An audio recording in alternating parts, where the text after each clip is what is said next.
এ দেখেন এক বাটি ভালোবাসা। আমার শাশুড়ি যে গ্রামে গেছিল, আমার খালা শাশুড়ির বাসায় ছিল, আমার জন্য এই যে দেশি মুরগি কষায় পাঠাইছে। রান্না করব, আপনাদের সাথে শেয়ার করব।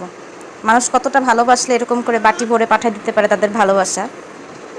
মাংসগুলো হালকা কষানো আছে, আমি এখন একটু ভুনা করে নিব মাংসগুলো। প্রথমে কড়াই দিয়ে দিলাম, কড়াইতে তেল দিয়ে দিলাম। অ্যাজ ইউজুয়াল আমরা যেভাবে মাংস রান্না করি সেভাবেই রান্না করব, সিম্পলভাবেই। তেজপাতা দিয়ে দিলাম, পেঁয়াজ দিয়ে দিলাম, আমি গরম মশলাও দিয়ে দিব। পেঁয়াজগুলো এখন ভেজে নিব ভালো করে। আমি এখানে বেশি পরিমাণে পেঁয়াজ নিছি, আমি ভুনা করলে একটু বেশি পরিমাণে পেঁয়াজ দিই, তাহলে খেতে ভালো লাগে। এখন পেঁয়াজগুলো ভালোভাবে নেড়ে চেড়ে নিতেছি, এগুলো ভাজা ভাজা করব বাদামি কালার হয়ে আসা পর্যন্ত। পেঁয়াজগুলো ভেজে নিব। পেঁয়াজগুলো ভেজে নেওয়ার পরে আমি বাটা মশলা অ্যাড করব। বাদামি কালার হয়ে আসা পর্যন্ত আমি অপেক্ষা করতেছি।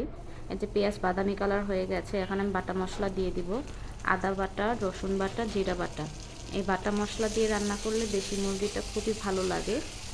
এখন বাটা মশলাগুলো দিয়ে ভালো করে ভেজে নিব মশলাগুলো, যাতে মশলার কোনো গন্ধ না আসে। মশলাটা যত বেশি ভালোভাবে ভাজা হবে ততটাই ভালো লাগবে। হালকা একটু পানি দিয়ে নিব যাতে মশলাটা পুড়ে না যায়। মশলাটা হালকা পানি দিয়ে নিলে পুড়ে যাবে না, একটু পানি দিয়ে নিলে সুন্দর করে কষানো যাবে। এখন দিয়ে দিব লবণ, হলুদ, মরিচ আর ধনিয়ার গুঁড়া। ভালো করে গুঁড়ো মশলাগুলো দিয়ে এখন ভালো করে কষিয়ে নিব। ভালো করে এখন মিশিয়ে নিব সব কিছু, আর মশলাটা ভালো করে কষিয়ে নিব।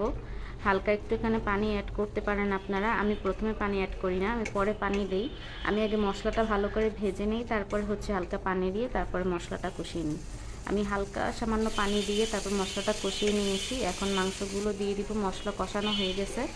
এই মাংসগুলো দিয়ে আমি একদম মাংসগুলো একবারে ভালো করে কষিয়ে সিদ্ধ করে তারপরে পানি দিব, প্রথমেই পানি দিব না। আমি এখন মাংসগুলো দিয়ে দিলাম, মশলা কষানো হয়ে গেছে। মাংসগুলো দিয়ে এখন ভালো করে নেড়ে চেড়ে দিব।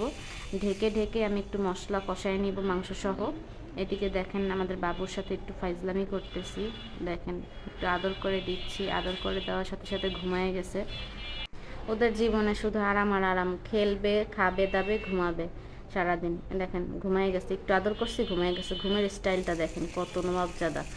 এদিকে আমার মশলার মধ্যে মাংস কষানো হয়ে গেছে, মাংসর মধ্যে হালকা লেগে পড়তেছে কড়াইতে, এই জন্য হালকা সামান্য পানি দিব। পানি দিয়ে মশলা দিয়ে ভালো করে এগুলো মিশিয়ে নিব।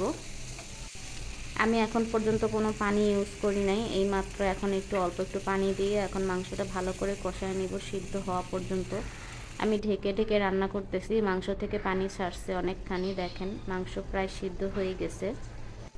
এইভাবে মাংস রান্না করলে আমার কাছে ভালো লাগে, যে কোনো মাংসই হোক, মুরগির মাংস, গরুর মাংস, হাঁসের মাংস, সবই এরকম সেম প্রসেসে রান্না করলে ভালো লাগে। পানিটা পরে দিয়ে কষায় কষায় রান্না করলে খুবই ভালো টেস্ট আসে।